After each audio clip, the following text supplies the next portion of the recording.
Here is your polished, voice-ready US English script, tightened to about 440 words, designed to keep viewers engaged from start to finish. No numbers, no scenes, no intro, just clean narration. The trade deadline has come and gone, and while most years feel fairly quiet, this one left me buzzing about a team that rarely impresses me, the New York Jets. Somehow, they managed to flip two of their best young defenders for a treasure chest of future draft picks, and for once, it looks like they actually played it smart. This deadline used to arrive so early that teams barely knew whether to buy or sell.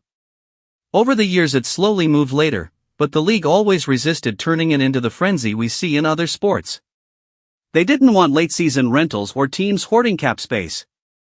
Still, this season delivered a rare moment of clarity. One team was clearly selling its present to invest in its future.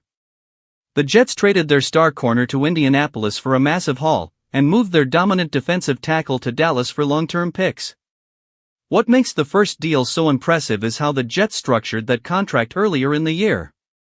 They kept the signing bonus low and pushed a huge option bonus down the road, which now becomes the Colts' responsibility. Meanwhile, New York walks away with premium future picks normally reserved for quarterbacks or elite pass rushers. Add in a distant first-round pick from Dallas, and this looks like delayed gratification done right. Of course, everything comes down to what they do with those picks. This is still the franchise that once used a top pick on Zach Wilson. But even with that history, it's hard to say they didn't maximize value this time. The fallout from the Gardner trade didn't just reshape the Jets' future, it delivered a windfall to Daniel Jones in Indianapolis.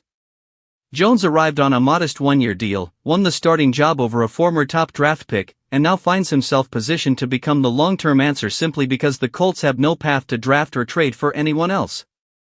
With market prices for quarterbacks skyrocketing, Jones suddenly holds leverage few players ever experience.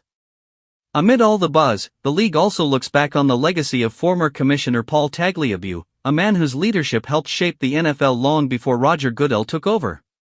Tagliabue approached discipline with patience, respected the legal process, and built strong bonds across the league, especially with players' union leader Gene Upshaw. He carried himself with humility, treating everyone with the same level of respect, whether they were a team owner or a staffer by the pool. The news cycle may have moved on, but Tagliabue's influence lingers. And this week proved once again that in the NFL, the story never really stops.